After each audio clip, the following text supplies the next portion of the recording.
Well, listen, I don't know if a lot of people thought we'd be here today on February 4th, 2022. It's the Pickering Panthers and Collingwood Blues. The first game after the COVID shutdown about a month ago, and we're back here at the Pickering Recreation Complex, and the OJHL season will continue. Each trying to step by Cavallin, who is rock solid on the stick there. Here comes Hutton, shoots, scores! Oh, what a goal from Dustin Hutton! Dances his way in, and the Panthers lead 4-2. Well, that was the Pickering Panthers coming away with a 4-2 victory over the Collingwood Blues back in February 2022, when they came back after a month off, when they got scared that the season might be canceled due to COVID-19, and it was a valid concern because there was no season at all in the OJHL the year prior, which affected a lot of junior hockey players trying to get to the next level in their junior career. And for the Pickering Panthers at this point in time, they had no idea what was about to happen next and how special that 2021-22 season was going to be for them. I'm Thomas West, the commentator for the Pickering Panthers, and this is Beyond the Buck. He tries to cycle to Rodas, goes back to Ian Martin. Walks, takes the shot, scores! Ian Martin! The overtime winner, and the Pickering Panthers strike first. Fukakusa across seam, pass to Bertrand! Oh my goodness! What a save by Zach Roy, sprawling across the crease, and that's the best save we've seen all season from anyone. Yeah. Absolutely, we're down 2-0. We didn't really give up on ourselves. We didn't let the doubt creep in. We knew if we took game 3, then we were back in it. We did, and good things will happen. Doing the little things every day has really helped us get through this series and make a comeback and give us an opportunity like this tonight.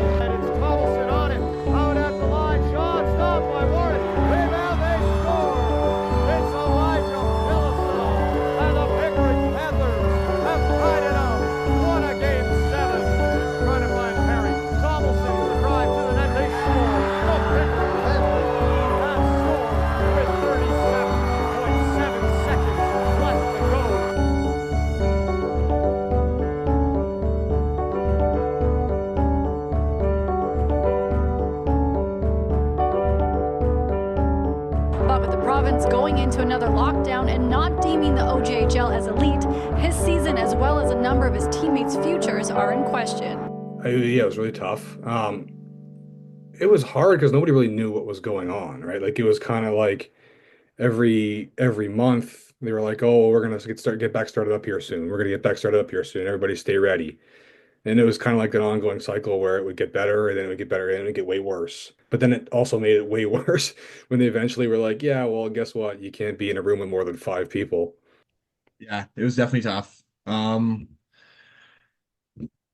just kind of screwed everything over in the hockey world, and it put a lot of things on halt. And with the fact that you couldn't do anything, there's not a lot of training you can do other than on your own. Like you couldn't go to the rink.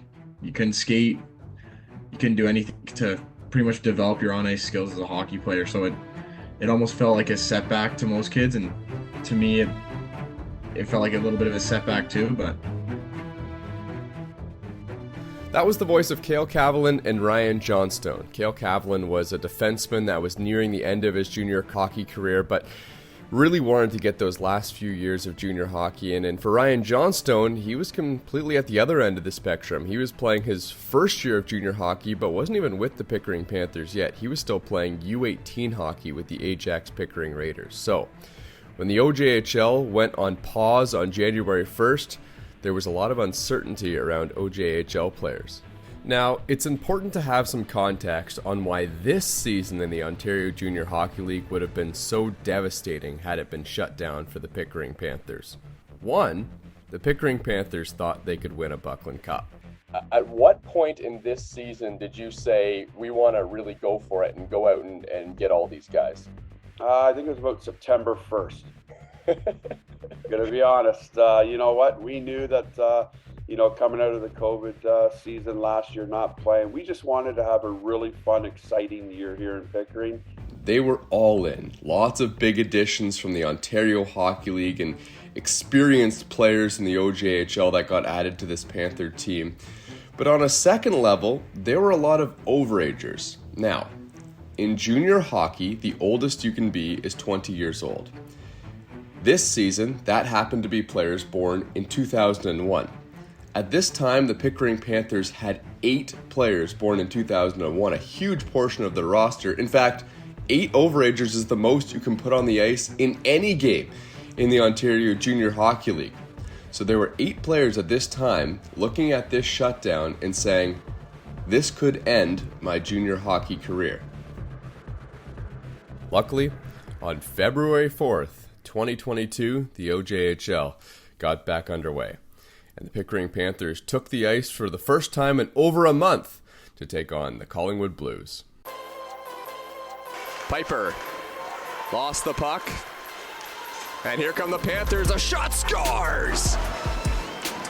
Ian Martin gets the goal. 1-0 Pickering Panthers. The one thing I'll never forget about that game, Ian Martin, went down, scored a goal. That was first game. And I remember him running off the ice and throwing up because we were so, not that we were out of shape, but like, we haven't played in a game for a long time. And he comes run. I'm like, we're all happy we won, but I'm like, did you just throw up? And he's like, yeah, because it's tired and stuff like that. And I'm like,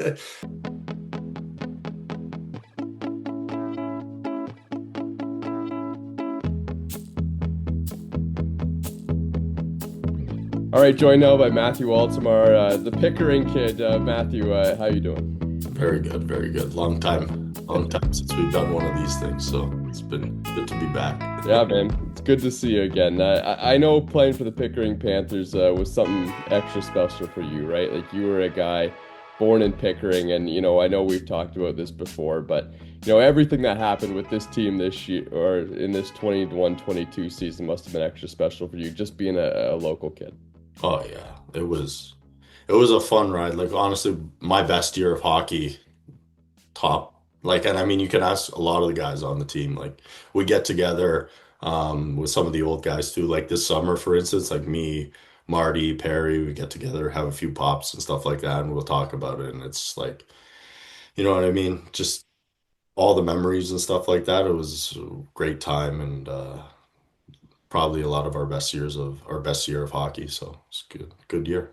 All right, joined now by Cael Cavallin from the Pickering Panthers. Just this season as a whole, how crazy was this for you in your junior career? And, did this feel like it was kind of the pinnacle of junior hockey for you?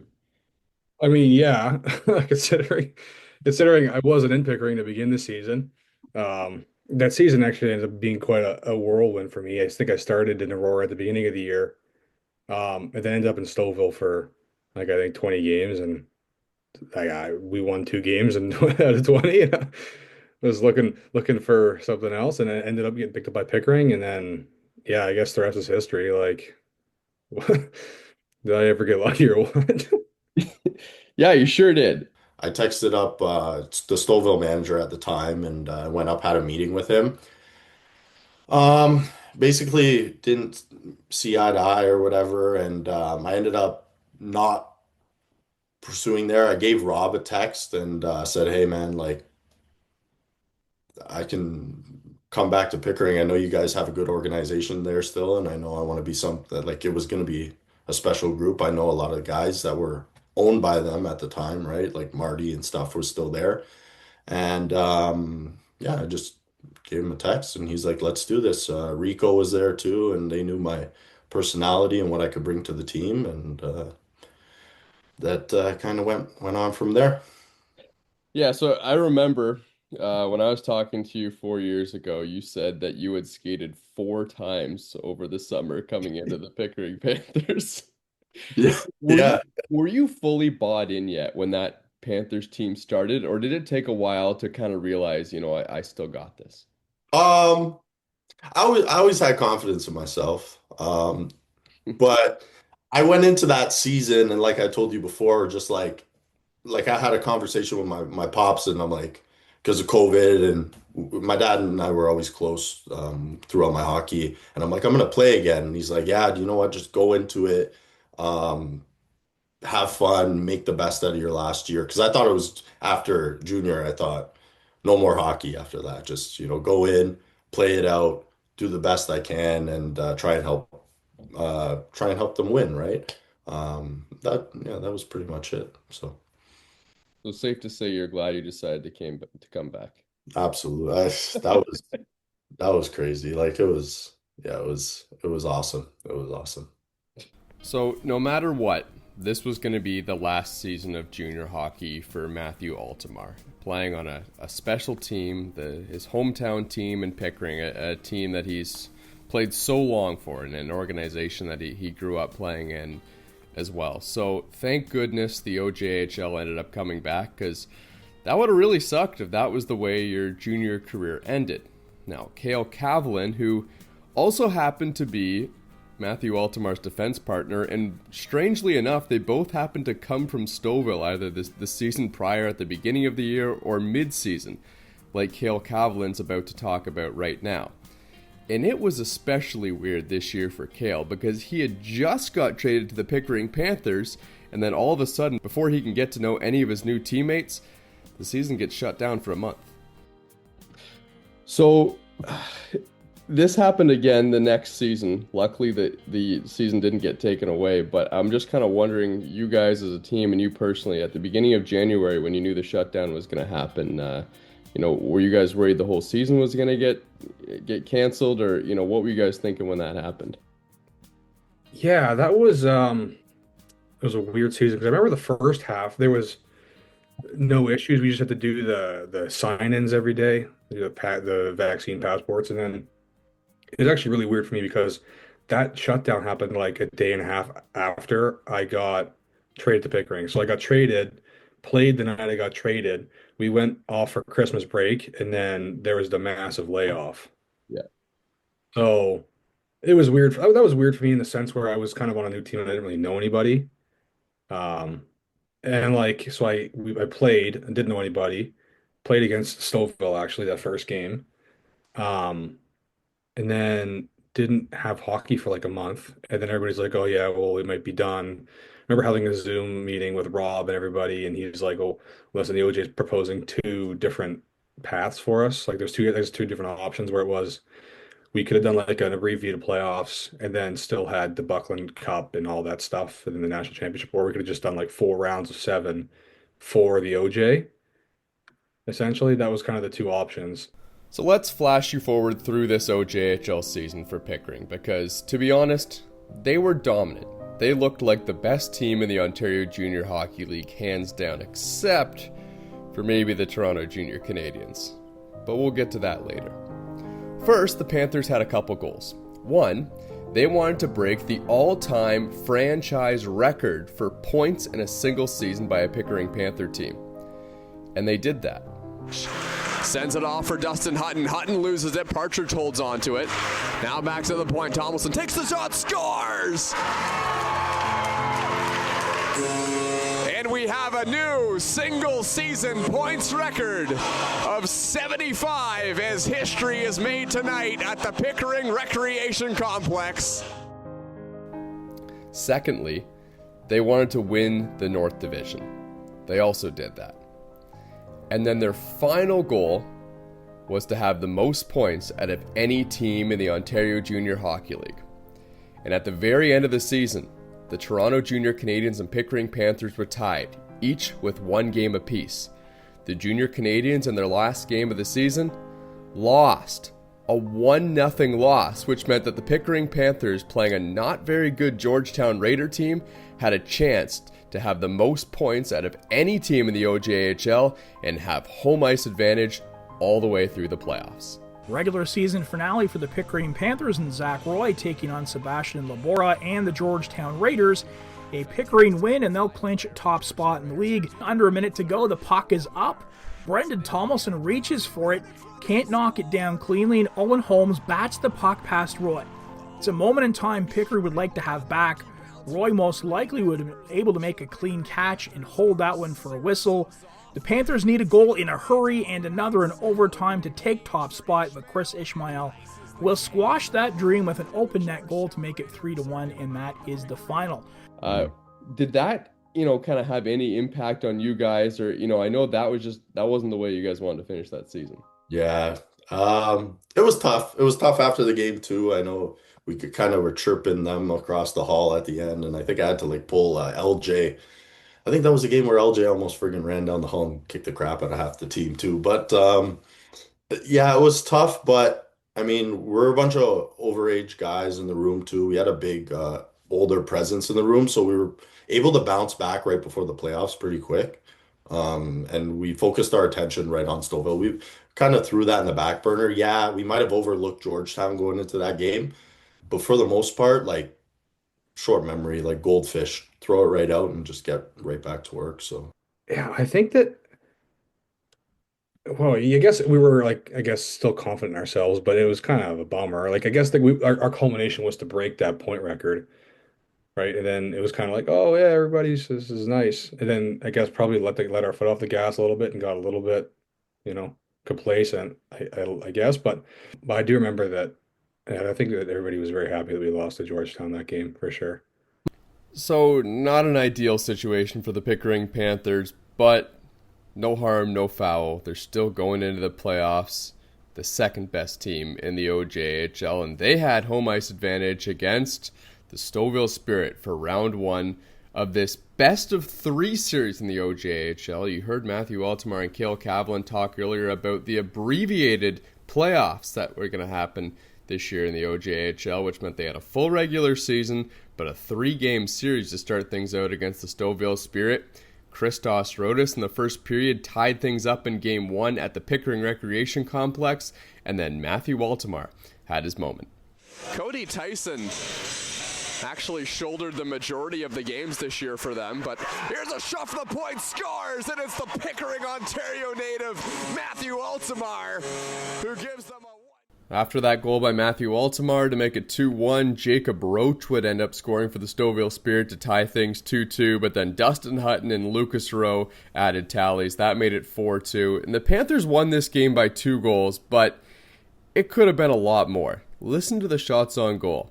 61 for the Pickering Panthers, 33 for Stouffville. Pickering was dominant.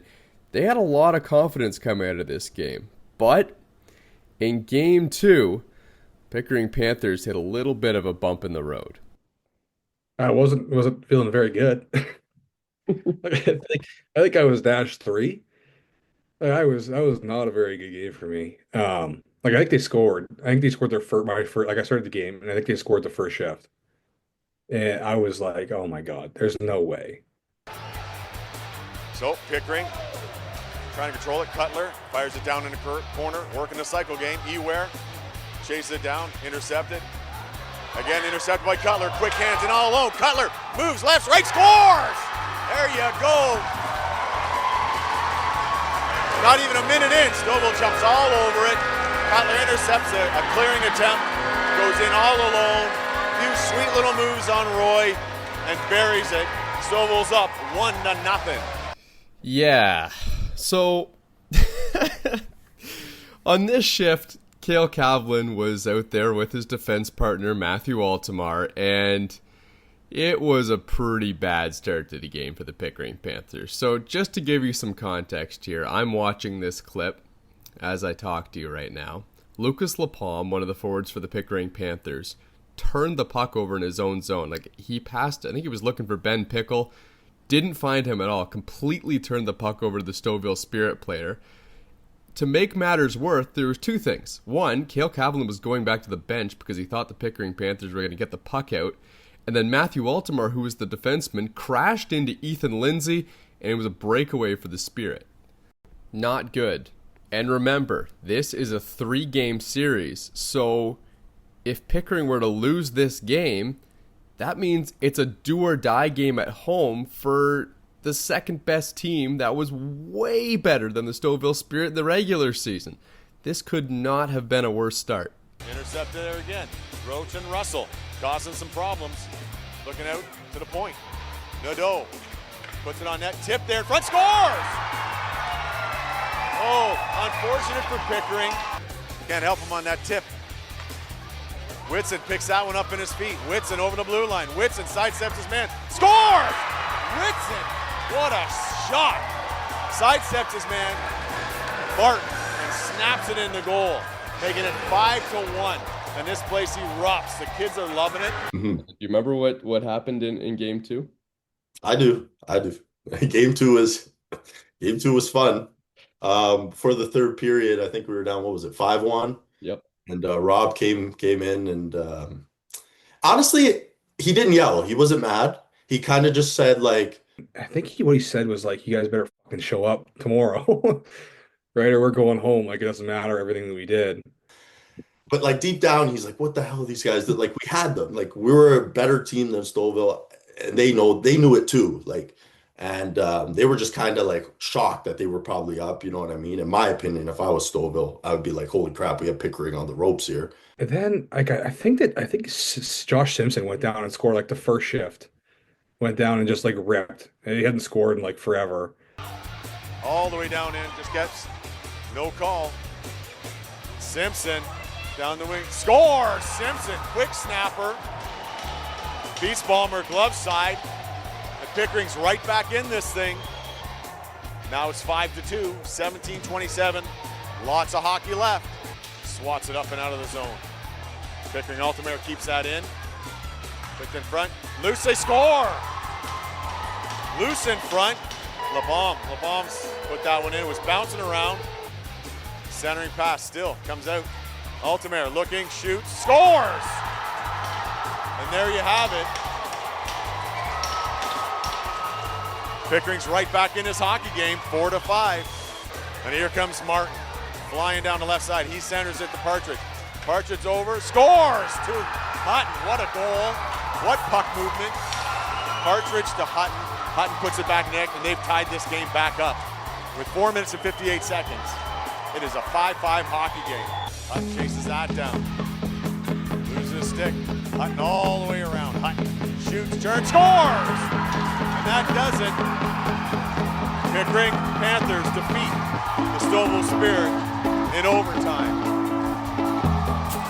Stouffville Spirit had a 5-1 lead. Let it slip away, and Pickering Panthers finish it off, winning this game 6-5 in overtime. Jason Rail, the commentator for the Stouffville Spirit on the call there, did a fantastic job capturing the emotion of that game 2, where the Panthers end up coming away with the overtime win on the Dustin Hutton goal to sweep the series 2-0. So Coach Rob Pearson for the Pickering Panthers was a guy who commanded a lot of respect in that Panther locker room. And I thought it was interesting to hear, after the fact, Altomare and Cavallin break down Rob Pearson and, his kind of calm but still motivational reaction after the Panthers were down 5-1. Well, apparently post-game, it was a little bit more lighthearted. So Matthew Altomare is going to tee this one up, and the new voice you're going to hear is Rob Pearson. And this was from a conversation that I had during this playoff run for the Pickering Panthers on a podcast that I was doing at the time called Behind the Paw. At the end of the game, Rob came in and he had some funny choice words for us after we came back. A little bit of maybe a swear word or two in there, but... Well, I can't really go into what I was saying, but, at the end of the day, I look at it as, it's a good learning point for the team. Every team, it doesn't matter what team you're playing, you got 16 in the playoffs. They're all good quality hockey teams, and Stouffville proved it. They came out in game 1. They worked really hard. They pushed us to a 4-2 victory, if I'm correct, with a late goal by one of our players, and they just pushed, right? So they came into the second game, and they were hungrier than us at the end of the day. They were ready to play. We weren't. And it took a couple periods for us to get warmed back up. And, you talk. That's a great team building event there, that to be able to bounce back and come back from a 5-1 deficit to be able to win that in overtime. I think it's truly helped us, and I think it's truly carried on to the next series and in the following series. And that's what playoffs are about, right? Ups and downs, and we were down for a bit there, and we had to find a way to gel back together, and the boys did it, and I'm pretty proud of the boys for doing that. We didn't think it was going to happen, to be honest, and they were able to pull it out, so that's awesome. We had a good laugh about that after, and it was a good time in the room. It was a great adversity comeback, and it really set the tone for the rest of the ride for that playoff run.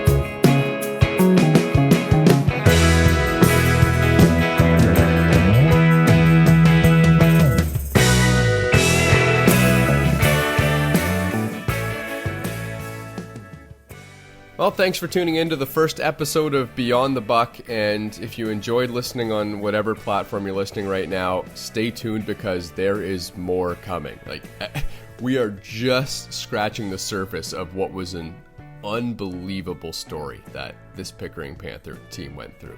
So now that the Pickering Panthers have kind of set the tone for their playoff run, getting that comeback victory against the Stouffville Spirit, next up they've got the Collingwood Blues, a team that was quite a lot tougher than this Stouffville Spirit team. And I remember talking to Scotty Nicholson before the playoffs started. He was the assistant general manager of the Panthers at the time, and he said, you know what, Stouffville, they're not a team that scares me. I remember very clearly him saying that, but he said the Collingwood Blues, they scare me. And I remember we looked at each other and said, yeah, this could be where our playoff run ends. So the next challenge for the Panthers, they got to get through a tough Collingwood Blues team. We'll have that on episode 2 of Beyond the Buck.